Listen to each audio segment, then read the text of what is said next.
Gwakwo kwa barabara ino ya kilomita 6 kũrugũrĩtio o hĩndĩ ĩno ũteti wakĩrĩirie thutha wa aikari gũtũra na wetereri na kũgirĩka kwao rĩu gũgĩtanywo gũkinya mũthia.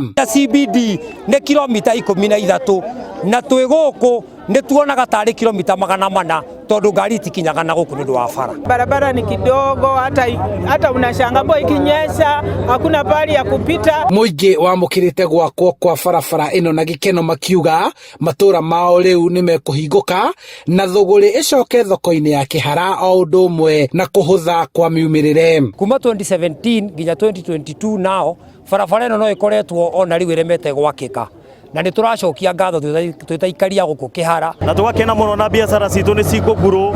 Andũ arĩa mena buroti gũkũ nĩ igũkorwo cikiona akombori tondũ barabara ino itũ nĩ yathondekwo na nĩ yagĩra mũno. Gũthondekwo kwa barabara ino gũgĩkinyia mũthia ũteti mũhiũ ũrĩa ateti gĩcigo-inĩ gĩkĩ kĩa ũmbunge gĩa Kĩamba makoretwo makĩhũthĩra gwĩka kambeini, naguo mũingĩ ũgĩthiĩ na mbere gũthĩnĩka. Gwakwo kwa barabara ino gũtanyĩtwo kũrĩka mũthia-inĩ wa mwaka ũyũ, nayo thirikari ya kaunti ya Kiambu ĩkĩhokerwo gũthondeka barabara nini cia kũingĩra matũra-inĩ. Handũ-inĩ ha Inooro TV kuma Gaciĩ, Kĩamba, kaunti-inĩ ya Kiambu, njĩtagwo Charles Gĩkunga wa Kariuki.